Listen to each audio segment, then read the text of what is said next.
Good morning all of you. BSc first year में physical chemistry start करेंगे आज से। इसमें क्या है कि फर्स्ट यूनिट में है मैथमेटिक्स और उसके साथ में कंप्यूटर का पोर्शन, और सेकेंड यूनिट में आपके है गैसीय स्टेट। और जैसे कि पदार्थ की मुख्य रूप से तीन अवस्थाएं होती हैं, एक तो उसमें आती है गैसीय स्टेट, एक होती है लिक्विड और एक होती है सॉलिड। तीनों ही आपके बीएससी फर्स्ट ईयर में फिजिकल केमिस्ट्री में है। गैसेज वाली है वो आपकी यूनिट सेकंड है, लिक्विड वाली यूनिट थर्ड में है, इसके साथ में क्या है कोलोइड्स है, और सॉलिड वाली है वो यूनिट फोर्थ में है, और ये आपके यूनिट सेकंड में। ठीक है, तो कोई भी मैटर होता है वो मेनली तीन, वैसे किसी मैटर या सब्सटेंस के मुख्य रूप से 5 स्टेट होती है, लेकिन अब ये तीन क्या है उसमें इंपॉर्टेंट है। ये तीनों ही आपके बीएससी फर्स्ट ईयर में तीनों को ही पढ़ना है। सेकेंड यूनिट में गैस स्टेट को, थर्ड में लिक्विड को, और फोर्थ में आपको सॉलिड को पढ़ना है। ठीक है, सबसे पहले हम पढ़ेंगे इसमें जो पदार्थ की गैस अवस्था होती है, उस गैस अवस्था की क्या क्या प्रॉपर्टीज होती हैं वो पढ़ना है। तो गैस स्टेट की प्रॉपर्टी या विशेषताएं लिखे, तो उसमें क्या होता है कि गैसीय स्टेट में जब सब्सटेंस होता है तो उसमें जो सब्सटेंस के मॉलिक्यूल्स बोले या एटम बोले वो एक दूसरे से, अणु बोल देते हैं एक साथ में कण बोले, तो पार्टिकल्स जो होते हैं वो गैसीय स्टेट में एक दूसरे से दूर दूर स्थित होते हैं। इसका मतलब कि वहां पे इंटर मोलिकुलर या इंटर पार्टिकल डिस्टेंस वो क्या होती है, ज्यादा होती है।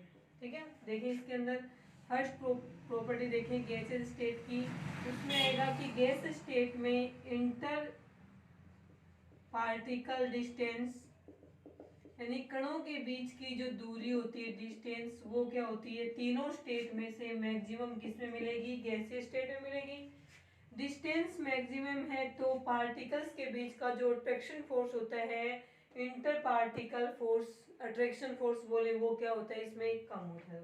सेकंड विशेषता इसमें आ जाएगी इसकी कि इंटर पार्टिकल फोर्स बोले या अट्रैक्शन फोर्स बोले, वो इसमें क्या होता है मिनिमम होते हैं। तो गैस स्टेट में कोई भी सब्सटेंस होगा तो उसके जो पार्टिकल्स होते हैं जिससे मिलकर के वो गैस बनी हुई है वो एक दूसरे से मैक्सिमम डिस्टेंस पे होती हैं, उनके बीच में इंटर न्यूक्लियर डिस्टेंस क्या होगी, सॉरी इंटर न्यूक्लियर डिस्टेंस तो होती है मैक्सिमम, यानी एक कण दूसरे कण से बहुत ज्यादा दूरी पे स्थित होगा, और उनके बीच का जो ट्रैक्शन फोर्स है, आकर्षण बल है, वो क्या होता है कम होता है, क्योंकि आकर्षण बल कम है तभी तो ये पार्टिकल्स क्या है एक दूसरे से दूर दूर उपस्थित या प्रेजेंट होते हैं।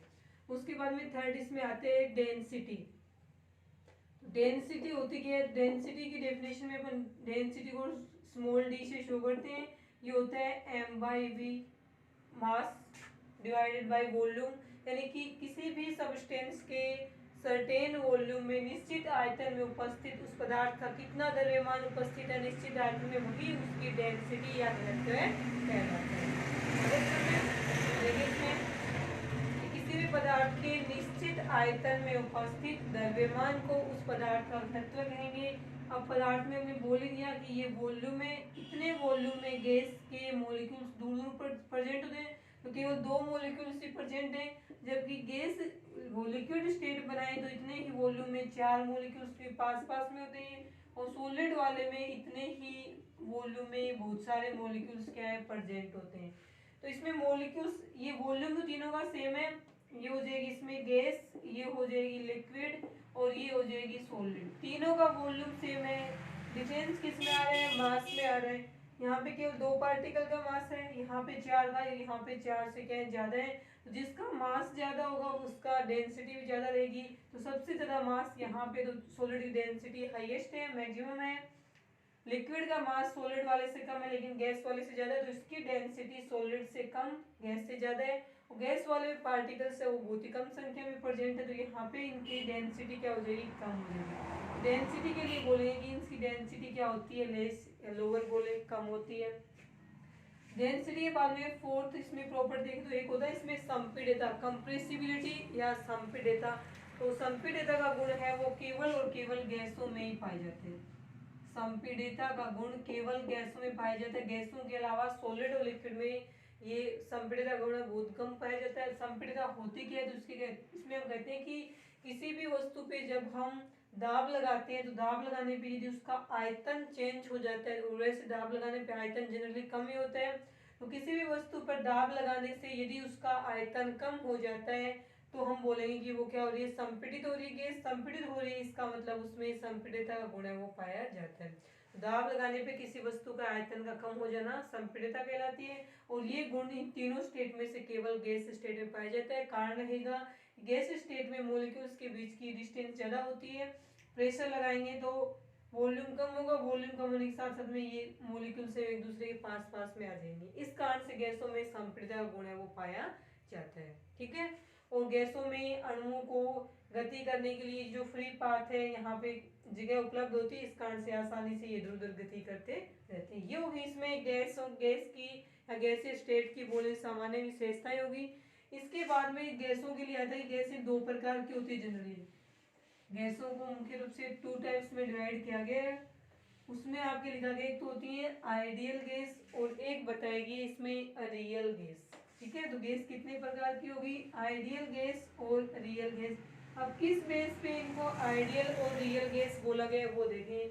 जनरली 2 टाइप्स की होती है इसमें गैस है वो। पहली तो हो जाएंगी इसके अंदर आइडियल गैस और दूसरी हो जाएंगी रियल गैस। देखिए इसमें 2 प्रकार की होती है गैस अपनी जनरली। फर्स्ट हो जाएगी इसके अंदर आइडियल गैस और सेकंड हो जाएगी रियल गैस। डिफरेंस क्या है दोनों में, तो इसमें आता है कि वे सभी गैसें जो एक इक्वेशन है इसमें आइडियल गैस इक्वेशन। आगे बढ़ेंगे, नेक्स्ट टॉपिक यही है आइडियल गैस इक्वेशन। आदर्श गैस समीकरण जो क्या होती है, एन मोल के लिए PV is equal to NRT. तो वे सभी गैसें जो इस आदर्श गैस समीकरण को फॉलो करती हैं हर कंडीशन में, चाहे कितना भी टेम्परेचर हो कितना भी प्रेशर हो, तो वे गैसें जो हर कंडीशन में सभी परिस्थितियों में आदर्श गैस समीकरण का पालन करती हैं वे आदर्श गैस कहलाती हैं।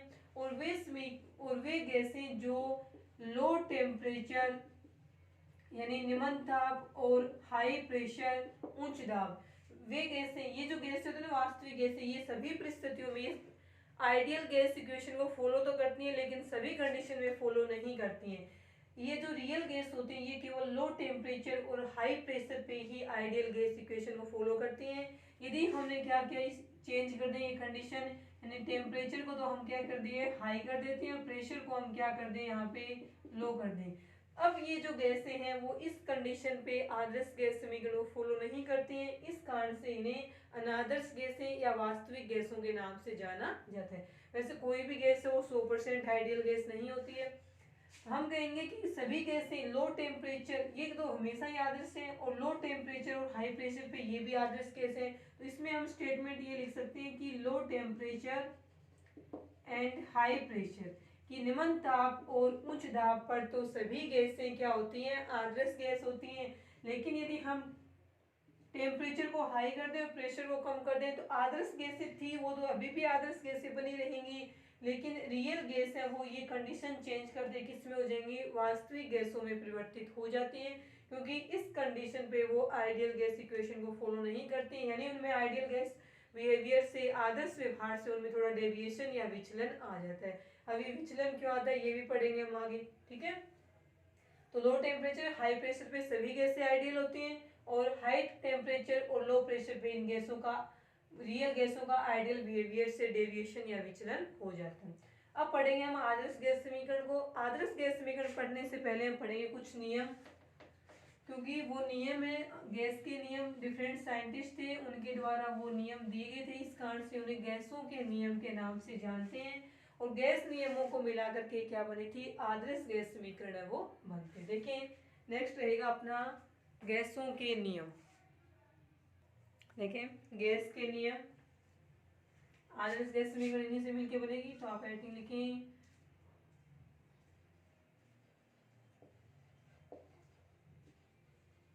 गैसों के नियम, गैसीय लाभ लेंगे अपन। ठीक है, गैसीय अवस्था के नियम बोले या फिर गैसों के नियम है, इस प्रकार से लिख दो ज्यादा सही रहेगा, गैसों के नियम। ठीक है, गैसों के लिए जो नियम दिए थे वो 4 नियम थे गैसों के, और जिन साइंटिस्ट ने इन नियमों को दिया था उन्हीं के नाम पे इन गैसों के जो नियम है उनके नाम रखे गए। फर्स्ट हम पढ़ेंगे यहाँ पे बोयल का नियम। फर्स्ट नियम है बोयल का नियम। अब बॉयल का नियम क्यों बोला जाता है इसको, तो इसमें आता है गिवन बाय, किसके द्वारा दिया गया था, तो हम बोलेंगे एक साइंटिस्ट था रॉबर्ट बॉयल। रॉबर्ट बॉयल नाम का एक साइंटिस्ट था, उसने ये नियम दिया, उसी के नाम पे इसे क्या बोलते हैं, रॉबर्ट या सॉरी बॉयल का नियम है वो कहा जाएगा। अब ये नियम दिया गया था एट कांस्टेंट टेम्परेचर पे। कांस्टेंट टेम्परेचर का मतलब है डेल टी की वैल्यू 0 है, यानी इस एक्सपेरिमेंट के टाइम टेम्परेचर में चेंज 0 था, टेम्परेचर में चेंज 0 था, यानी इसका मतलब टी टेम्परेचर क्या रखा उसने, कांस्टेंट रखा। तो स्थिर ताप पर किसी गैस, निश्चित द्रव्यमान वाली किसी गैस का आयतन उस गैस के प्रेशर के व्युत्क्रमानुपाती होता है, ये नियम था। ठीक है, तो इस बार इसको ऊपर लिख देते हैं। तो नियम कहता है एट कांस्टेंट टेम्परेचर यानी स्थिर ताप पर निश्चित द्रव्यमान वाले किसी गैस का वॉल्यूम यानी आयतन उस गैस के प्रेशर यानी दाब के क्या होता है, व्युत्क्रमानुपाती होता है। यहाँ पे लिखेंगे कि डेफिनेशन क्या हो जाएगी, इस नियम में क्या स्टेटमेंट लिखेंगे हम कि स्थिर ताप पर एट कांस्टेंट प्रेशर, स्थिर ताप पर किसी निश्चित द्रव्यमान वाली गैस का वॉल्यूम यानी आयतन V उस गैस के प्रेशर यानी दाब के क्या रहेगा, व्युत्क्रमानुपाती होता है। समीकरण नंबर 1 बन गई। ये वॉल्यूम है, ये प्रेशर है, दोनों एक दूसरे के इनवर्सली प्रोपोर्शनल है। उसके बाद में हम इस कांस्टेंट को हटाएंगे, सॉरी समानुपाती के साइन को हटाएंगे, तो यहाँ पे कोई कांस्टेंट लग जाएगा जिसे हम के बी बॉयले कांस्टेंट बोल देंगे। समीकरण नंबर 2, यदि हम P को इस साइड ले जाते तो ये क्या बनेगी, PV is equal to KB, और KB यहाँ पे क्या है, एक कांस्टेंट या नियतांक बोले या स्थिरांक है। बन गई समीकरण नंबर 3। अब समीकरण नंबर 3 से हम ये बोल सकते कोई भी दो गैस है, उस गैस का प्रेशर P1 है तो उस गैस का वॉल्यूम क्या हो गया V1, और दूसरी गैस का प्रेशर P2 और दूसरी गैस का वॉल्यूम V2, ये भी आपस में एक दूसरे क्या रहेंगे, इक्वल रहेंगे।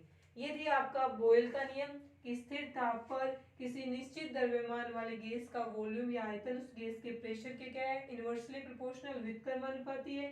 समानुपाती को उठाएंगे, कांस्टेंट लग गया, P को इस साइड लग गया, PV इक्वल टू KB। यहाँ पे हमने दो गैसें सपोज किए कि पहली गैस का प्रेशर P1 वॉल्यूम V1 है और दूसरी गैस का प्रेशर P2 वॉल्यूम V2 है। तो पहली गैस के प्रेशर और वॉल्यूम का गुणनफल है और दूसरी गैस के वॉल्यूम और प्रेशर की क्या रहेगा, गुणनफल के इक्वल में रहेगा। अब क्या बोल सकते हैं हम इसी नियम से, क्या बोलेंगे कि यदि हम यहाँ वॉल्यूम और यहाँ प्रेशर इसके बीच में एक ग्राफ प्लॉट करें, तो यहाँ पे हम ले लेंगे वॉल्यूम और इस पे ले लेंगे प्रेशर। अब ये जो ग्राफ बन रहा है, ग्राफ बना रहे हैं हम, कर्व बना रहे हैं, ये कांस्टेंट प्रेशर पे, क्योंकि ये इन दोनों के बीच बनाएंगे इस नियम के अकॉर्डिंग, तो कांस्टेंट टेम्परेचर पे बनेगा। तो यहाँ पे हम लिख देंगे T कांस्टेंट। ये जो ग्राफ प्लॉट कर रहे हैं उस टाइम T टेम्परेचर कांस्टेंट रखा हमने, तब हम यदि इस नियम के अकॉर्डिंग वॉल्यूम और प्रेशर के बीच में क्या करें, ग्राफ प्लॉट करें, यहाँ पे जो 0 रहेगा, फिर ये 2 4 6 8 10 12 इस प्रकार से, और यहाँ भी बढ़ाते जाए, इसमें 2 4 6 और 8 10 और 12 तो आ गई। अब देखें कांस्टेंट प्रेशर पे इनके बीच में ग्राफ खींचेंगे तो इसमें क्या आएगा कि जैसे जैसे प्रेशर बढ़ेगा वैसे वैसे वॉल्यूम क्या होता जाता है, इसमें डिक्रीज होता जाएगा। दो बना लेते हैं हम, हाई प्रेशर पे और लो वाले। ठीक है, देखें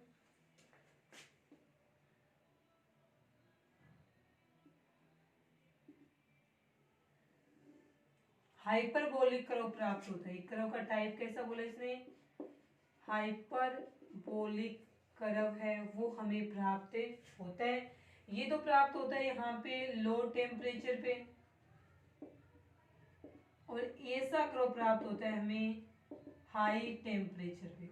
आगे समझ में। अब ये जो कर्व है देखो, इसमें एक दूसरे के इनवर्सली प्रोपोर्शनल, तो जैसे जैसे प्रेशर बढ़ता जा रहा है इस साइड में वैसे वैसे वॉल्यूम कम होता जा रहा है, वॉल्यूम कम होता जा रहा है।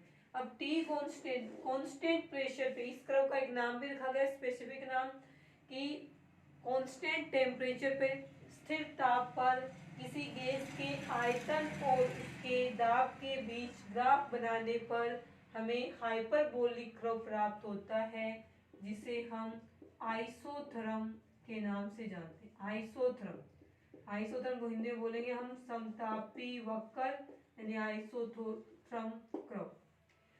एक नंबर में एक क्वेश्चन में इसमें कि समतापी वक्र या आइसोथर्म किसे बोलेंगे, तो हम कहेंगे कि बोयल के नियम के अनुसार आइसोथर्म ही आ गया ना, थर्म का मतलब क्या, टेम्परेचर, आइसो का मतलब समान ताप पे, तो आइसोथर्म में बोलेंगे समान ताप पे किसी गैस के वॉल्यूम और आयतन के वॉल्यूम और प्रेशर के बीच में जो ग्राफ प्लॉट किया जाता है उसे हम समतापी वक्र या आइसोथर्म कर्व के नाम से जानते हैं। किसी गैस की मुख्य रूप से तीन ही प्रॉपर्टी है, ये पी वी टी, इसको कांस्टेंट रखेंगे तो इन दोनों के बीच में ग्राफ बनेगा, इसको कांस्टेंट रखेंगे तो इन दोनों के बीच में, और इसको कांस्टेंट रखेंगे तो इन दोनों के बीच में ग्राफ है वो प्राप्त होगा। और इन सभी ग्राफ के नाम अलग अलग रखे गए हैं, ये कांस्टेंट टेम्परेचर पे इसलिए इसका नाम है आइसोथर्म रखा गया है। ये रहेगा आपका फर्स्ट नियम गैस के लिए, बोयले का नियम, ठीक है। उसके बाद देखें इसमें सेकंड नियम क्या रहेगा। उसके बाद देखें सेकंड नियम, बोयल के नियम के बाद में नेक्स्ट पढ़ेंगे हम। ये नियम कई बुक्स में तो अलग अलग दिए हुए हैं, चार्ल्स का नियम, गेलुसाक का नियम। कई बुक्स में चार्ल्स गेलुसाक को एक साथ में कर दिया, और गेलुसाक का जो नियम बता रहे ना उसको इसने संयुक्त गैस समीकरण के नाम से दिया है, संयुक्त गैस का नियम है, ठीक है। तो अपन जैसे बुक में दिया उसी के अकॉर्डिंग देखें। सेकंड लॉ रहेगा यहाँ पे चार्ल्स गेलुसाक का नियम, एक हो गया कंप्लीट।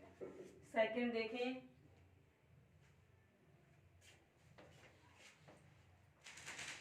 सेकंड को हम बोलेंगे चार्ल्स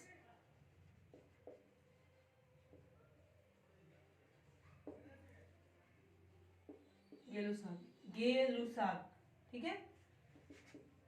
चार्ल्स गेलुसाक का नियम, ये दो साइंटिस्ट हैं, एक तो है चार्ल्स और एक है गेलुसाक, इन दोनों के द्वारा दिया गया था, इसलिए एक साथ में इसको पूरा नाम चार्ल्स गेलुसाक के नाम से जानते हैं इसको, ठीक है। इसमें देखो क्या आएगा, चार्ल्स गेलुसाक वाले नियम में इन्होंने क्या किया था, प्रेशर को कांस्टेंट मान लिया था यहाँ पे, ठीक है,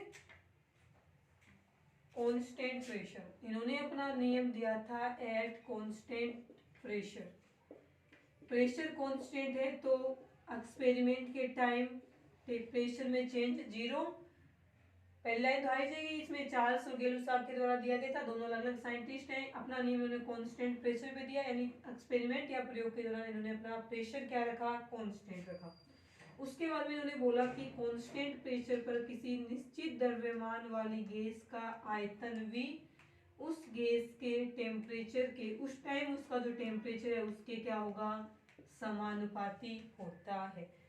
तो एट कांस्टेंट प्रेशर, स्थिर दाब पर किसी निश्चित द्रव्यमान वाली गैस का आयतन V उस गैस के टेम्परेचर T के समानुपाती होता है। तो V समानुपाती T, समानुपाती को हटाने के लिए हमने लगा दिया यहाँ पे कांस्टेंट के टी, समीकरण नंबर 2 बन गई। यदि हम टी को यहाँ से इस साइड ले जाएंगे तो क्या बनेगा, यहाँ पे ये गुणा में, इस साइड जाएगा भाग में लिखा जाएगा, इज इक्वल टू।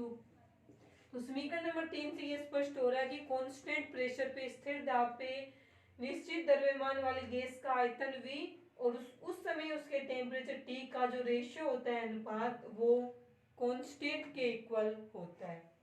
वापिस सुनिए एक बार कि एट समीकरण नंबर 3 से हम क्या लिख रहे हैं कि एट कांस्टेंट प्रेशर, स्थिर दाब पर किसी निश्चित द्रव्यमान वाली गैस का आयतन V और उस समय उस गैस का टेम्परेचर T का अनुपात कांस्टेंट के इक्वल हो रहा है। अब हम दो गैसें मान लें कि एक गैस है जिसका वॉल्यूम V1 है, उस गैस का टेम्परेचर T1 है, और दूसरी गैस का वॉल्यूम V2 है और दूसरी गैस का टेम्परेचर T2 है। ये दोनों समीकरण एक दूसरे के इक्वल रहेंगी। तो समीकरण नंबर 4 से हम क्या लिख सकते हैं कि पहली गैस के आयतन V1 और उस गैस के टेम्परेचर T1 का रेशियो दूसरी गैस के आयतन और दूसरी गैस के टेम्परेचर के क्या होगा, इक्वल रहेगा। इन दोनों का रेशियो की जो वैल्यू आएगी वही वैल्यू इन दोनों के रेशियो की आएगी। दो अलग अलग गैस हैं, पहली गैस का आयतन V1, टेम्परेचर T1, दूसरी गैस का आयतन V2 और टेम्परेचर क्या है इसमें, T2 है। उसके बाद में देखें इसके अंदर हम क्या बनाएंगे, ग्राफ बनाएंगे। ग्राफ किसके बीच में बनाना है, देखें V और T के बीच में बनाना है। वॉल्यूम यहाँ पे रखेंगे टेम्परेचर को यहाँ पे रखेंगे। ग्राफ बनना किस पे है, तो हम बोलेंगे ग्राफ है वो, ग्राफ के टाइम P क्या है, कांस्टेंट है। स्थिर दाब पे इस ग्राफ को बना रहे हैं, तो स्थिर दाब पे दोनों एक दूसरे के समानुपाती हैं, तो ग्राफ इस प्रकार से प्राप्त होगा। यानी जैसे जैसे टेम्परेचर बढ़ाएंगे, टेम्परेचर बढ़ाने पे वैसे भी गैस अणुओं की काइनेटिक एनर्जी बढ़ती है, वो एक दूसरे से ज़्यादा दूर दूर हो जाएंगे, दूर दूर हो जाएंगे तो उसका वॉल्यूम है वो भी क्या हो जाएगा, इंक्रीज हो जाएगा। तो इसके बेस पे लिख सकते हैं कांस्टेंट प्रेशर पे वॉल्यूम और टेम्परेचर के बीच में ग्राफ प्लॉट करने पर इस प्रकार से हमें एक स्ट्रेट लाइन ग्राफ में प्राप्त होती है। चूंकि ये ग्राफ है वो कांस्टेंट प्रेशर पे बनाया गया है, इसलिए इस ग्राफ को यहाँ पे आइसोबार कर्व, यानी हिंदी में बोले तो समदाबी वक्र के नाम से जाना जाता है। ठीक है, कांस्टेंट प्रेशर पे बनाया ना, इस कारण से इसको समदाबी वक्र के नाम से जानेंगे। ये रहेगा आपका गैसों का सेकंड नियम, ये इक्वेशन है, और इस साइड में ये ग्राफ हमें प्राप्त होगा, दोनों एक दूसरे के समानुपाती है, ये बढ़ेगा तो ये बढ़ेगा, तो इस साइड चलने पे टेम्परेचर बढ़ रहा है, उसके साथ साथ में वॉल्यूम भी इंक्रीज हो रही है। ये रहेगा आपका गैसों का सेकंड नियम, चार्ल्स गै-लुसाक का नियम। उसके बाद देखें थर्ड नियम पढ़ेंगे अपन, कंबाइंड गैस इक्वेशन। उसमें क्या किया इसने, बॉयल और ये जो चार्ल्स का है, गै-लुसाक का, इन दोनों नियमों को मिला करके दिया गया। तो तीसरा रहेगा अपना कंबाइंड गैस इक्वेशन, संयुक्त गैस समीकरण। ये आदर्श गैस समीकरण नहीं है, वो बाद में आएगी, अलग है ये।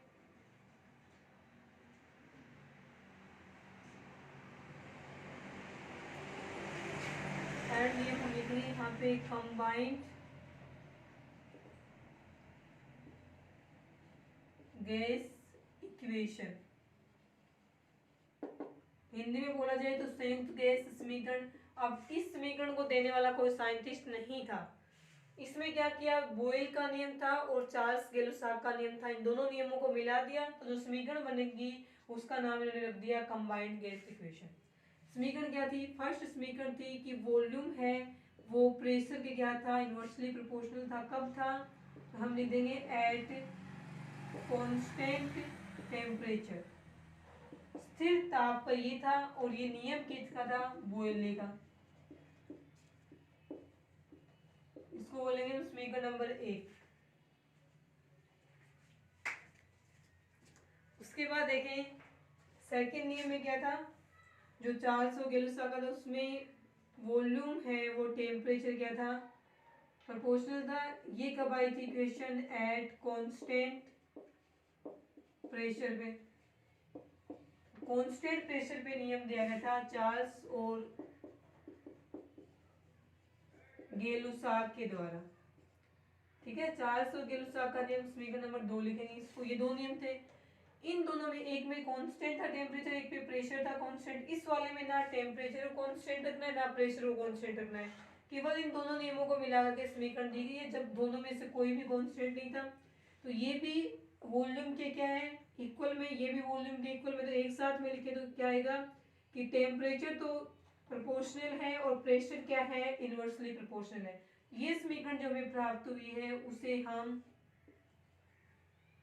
कंबाइंड गैस इक्वेशन, दो नियमों को मिलाने से बनी है, इसलिए इसे कंबाइंड गैस इक्वेशन करेंगे। समानुपाती के साइन को हटाने के लिए हम यहाँ से क्या लगा देंगे, के टी अपॉन में पी। समीकरण नंबर 4, ये समीकरण नंबर 3 और समीकरण नंबर 4, इन दोनों को ही कंबाइंड गैस इक्वेशन के नाम से हम जानेंगे। ठीक है, या फिर पी को इस तरह ले जाए तो एक फॉर्म ये भी बन जाएगी इसकी, P V is equal to K T. अब इसने बोला कि तीन गैस है, पहली गैस का pressure P1, volume V1, temperature T1 है। दूसरी गैस का pressure P2, volume V2, temperature T2 है। और तीसरी गैस का प्रेशर P3, वॉल्यूम V3 और टेम्परेचर T3 है। अब इनको लिखो इक्वेशन नंबर 4 की फॉर्म में, तो इसमें से यहाँ से हम क्या लिखेंगे, के तो तीनों में क्या आएगा, एक सेम ही रहेगा, और के को नहीं लिखें तब हम इस समीकरण से ये भी लिख सकते हैं ना, पीवी, और टी को हम इसके नीचे ले जाएं, कांस्टेंट के इक्वल है तो क्या बनेगा, पीवी टी यहाँ पे आएगा तो यहाँ मल्टीप्लिकेशन में, यहाँ डिवाइडेशन में लिखा जाएगा, इज इक्वल टू के। अब इन तीनों गैसों को समीकरण नंबर 6 के फॉर्म में लिखनी है, तो ये लिखा जाएगा P1V1 डिवाइडेड बाई T1, तीनों एक ही गैस के P1V1 अपॉन में T1 is equal to P2V2 upon में T2 is equal to P3 और V3 अपॉन में T3। इन तीनों का रेशियो है वो एक दूसरे क्या रहेगा, इक्वल में रहेगा। ये रहेगा आपका तीसरा नियम, कंबाइंड गैस इक्वेशन। उसके बाद में लास्ट नियम है, उसके बाद में हम पढ़ेंगे आदर्श गैस समीकरण। तो देखिए इसमें कंबाइंड गैस इक्वेशन होगी, तीनों गैसों के लिए, फर्स्ट गैस के लिए, ये सेकंड गैस के लिए, थर्ड गैस के लिए, तीनों का ये जो रेशियो या वैल्यू आएगी वहां पे वो एक दूसरे क्या रहेगी, इक्वल में रहेगी। उसके बाद में देखिए फोर्थ नियम, फोर्थ नियम बनेगा यहाँ पे आवोगाद्रो का नियम, ठीक है।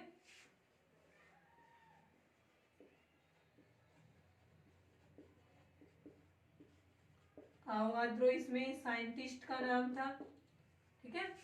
इसके बिना आवोगाद्रो नंबर का यूज करते हैं ना, Na से लिख करके 6.023 इंटू 10⁻23 मोल इनवर्स, ये आवोगाद्रो नंबर की वैल्यू होती है कि इतना होता है। इसका मतलब है किसी भी पदार्थ में ना इतने एटम प्रेजेंट होते हैं 1 ग्राम में, 6.023 इंटू 10⁻23 मोल इनवर्स। अब देखिए आवोगाद्रो का नियम था क्या और उसमें क्या कांस्टेंट रखा गया था, किसके बीच में रिलेशन है वो बताया गया था। तो उसमें आता है कि आवोगाद्रो नियम में क्या होगा कि मान लीजिए हमने क्या कर दिया,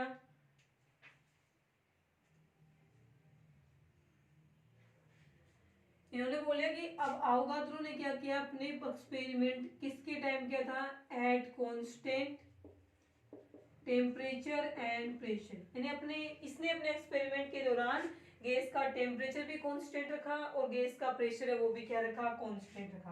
तो यहाँ पे हम लिखेंगे डेल पी भी क्या था, 0, और टेम्परेचर में चेंज है वो भी क्या था, 0 था। तो कांस्टेंट स्थिर ताप और स्थिर दाब पर किसी निश्चित द्रव्यमान वाली गैस के आयतन V में उपस्थित मोलों की संख्या या अणुओं की संख्या क्या होती है, समान होती है। ये बोला था उसने, दो नियम को छोड़ो, उसने ये बोला कि स्थिर ताप और स्थिर दाब पर निश्चित द्रव्यमान वाली गैस, दो गैसें जिनका द्रव्यमान निश्चित हो, निश्चित द्रव्यमान वाली गैसों के निश्चित आयतन में उपस्थित, दो गैसों का निश्चित आयतन लिया है, समान ताप है, समान दाब है, उस समय उन दोनों गैसों के निश्चित आयतन में उपस्थित अणुओं की संख्या क्या है, समान रहेगी। अणुओं की संख्या बोले या मोलों की संख्या बोले, ये वॉल्यूम है, ये एन क्या यहाँ पे मोलों की संख्या है या अणुओं की संख्या बोले। समानुपाती के साइन को उठाएंगे तो ये लगा जाएगा V इज इक्वल टू के एन, और एन इस साइड आ जाएगा तो ये बन जाएगा के। इसका मतलब है कि समान ताप और समान दाब पर, इसको हम बोलेंगे समीकरण नंबर 1 ही बोलेंगे समीकरण से। तो इसमें आ जाएगी कि समान ताप और समान दाब पर किसी निश्चित द्रव्यमान वाले गैस के आयतन और उसमें उपस्थित मोलों की संख्या का जो अनुपात है वो कांस्टेंट के इक्वल रहेगा। और इस नियम को यदि हम एक लाइन में लिखना चाहें तो इसमें हम क्या लिखेंगे कि ताप व दाब की समान परिस्थितियों में सभी गैसों के समान आयतन में उपस्थित अणुओं की संख्या क्या रहेगी, समान रहेगी।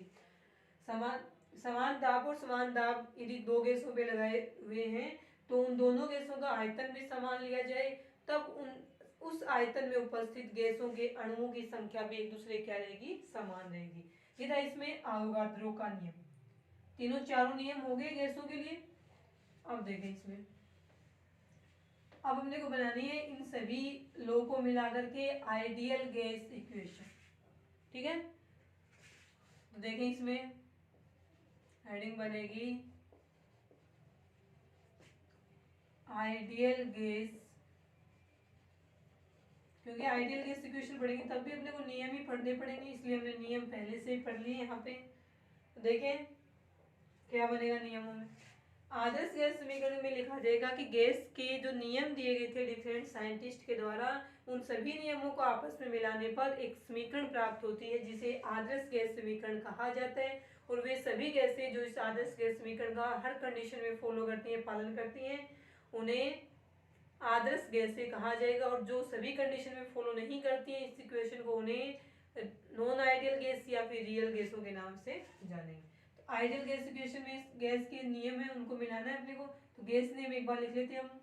पहला नियम लिख लेंगे यहाँ पे, बॉयल का नियम क्या था, एट कांस्टेंट प्रेशर पे, या फिर हम क्या करें अलग अलग नहीं, अपन आदर्श वो जो संयुक्त गैस समीकरण है ना, कंबाइंड गैस इक्वेशन, और एक था लास्ट वाला अवगाद्रो नियम, इन दोनों को मिला करके बना लेंगे। तो कंबाइंड गैस इक्वेशन में बोयले का नियम और चार्ल्स का नियम पहले से ही मिला चुके हैं अपन। तो इसमें हम लिखेंगे एक तो V समानुपाती T अपोन में P, ये था समीकरण नंबर 1 बोल देंगे इसको हम यहाँ पे।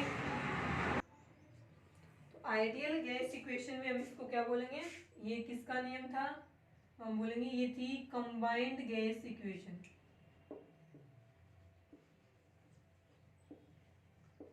संयुक्त गैस समीकरण थी।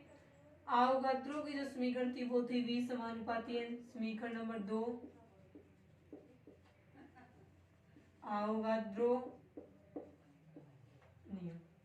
ठीक है, अब इन दोनों को मिलाना है अपने को, क्योंकि दोनों ही क्या है, वॉल्यूम के क्या है, इक्वल है। फ्रॉम इक्वेशन 1 एंड 2, ये किस पे थी, इसमें टेम्परेचर और प्रेशर दोनों ही क्या रखेंगे, कांस्टेंट रखेंगे। फ्रॉम इक्वेशन 1 एंड 2 V समानुपाती N समानुपाती में, टेम्परेचर समानुपाती में, प्रेशर क्या है, विद समानुपाती में, समीकरण नंबर 3 प्राप्त होगी। अब अपन क्या करेंगे, V समानुपाती के साइन को हटाने के लिए, क्योंकि गैसों के लिए तो समानुपाती के साइन को हटाने के लिए यहाँ पे लगेगा RNT P। अब P को इस तरह ले जाएंगे, यहाँ पे ये मल्टीप्लीकेशन में आएगा, N को पहले लिख देंगे NRT, ये बन गया अपनी समीकरण नंबर 4। और समीकरण नंबर 4 को हम क्या बोलते हैं, आइडियल गैस इक्वेशन बोलते हैं। किसके लिए, फॉर N मोल के लिए। N मोल के लिए यदि किसी गैस ये सॉल्यूशन में N मोल प्रेजेंट हो उस गैस के, तो उसके लिए आइडियल गैस इक्वेशन आएगी PV equal to NRT। P क्या है इस इक्वेशन में, प्रेशर गैस का, V क्या है उस गैस का वॉल्यूम, N उस गैस के मोलों की संख्या, R उस गैस का गैस कांस्टेंट, और T उस गैस का टेम्परेचर हो जाएगा। यदि हमें इसी इक्वेशन को N is equal to 1 mole के लिए बनाना हो, तो N की जगह क्या रखेंगे, 1 रखेंगे, तो यही समीकरण बन जाएगी PV is equal to RT। तो ये समीकरण भी आदर्श गैस समीकरण है, और ये जो समीकरण बनी है 5 नंबर, ये भी आदर्श गैस समीकरण है। ये तो है 1 मोल के लिए, और ये क्या है, N मोल के लिए आदर्श गैस समीकरण है। तो इस समीकरण में जो प्रेजेंट है आपके प्रेशर, वॉल्यूम N, R और T, ये तो हो जाएगा गैस का प्रेशर, ये हो जाएगा गैस का वॉल्यूम यानी आयतन, ये हो जाएगा यहाँ पे नंबर ऑफ मोल, R हो जाएगा यहाँ पे गैस कांस्टेंट, और सभी गैसों के लिए इसकी वैल्यू क्या रहेगी, इक्वल रहेगी, समान होती है। T हो जाएगा यहाँ पे टेम्परेचर इन केल्विन, टेम्परेचर को केल्विन में यहाँ पे। ठीक है, बाकी का तो पता ही है। R है, इसमें गैस कांस्टेंट है, इस गैस कांस्टेंट जिसका मान सभी गैसों के लिए समान होता है, इसको हम अलग अलग यूनिट्स में भी लिख सकते हैं। ठीक है, अब गैस कांस्टेंट की जो अलग अलग यूनिट्स में इसकी वैल्यू क्या रहेगी, अलग अलग रहेगी, वो हम देखेंगे कि कौन सी यूनिट्स में इसकी कौन सी वैल्यू है वो रखेंगे।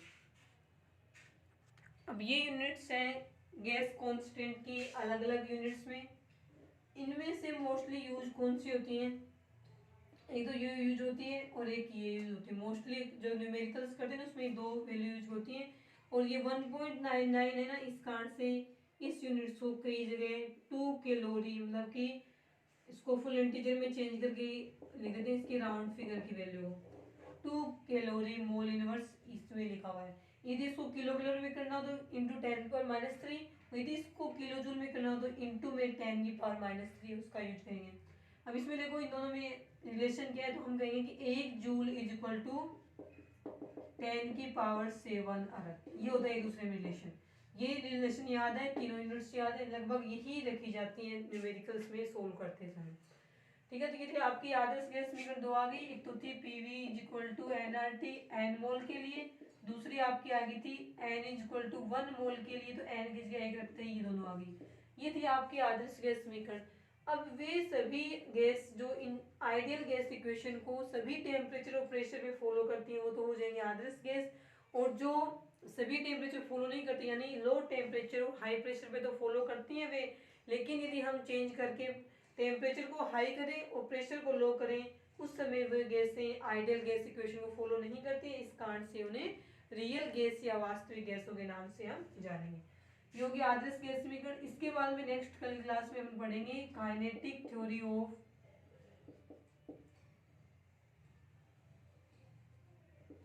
Kinetic molecular theory of gases,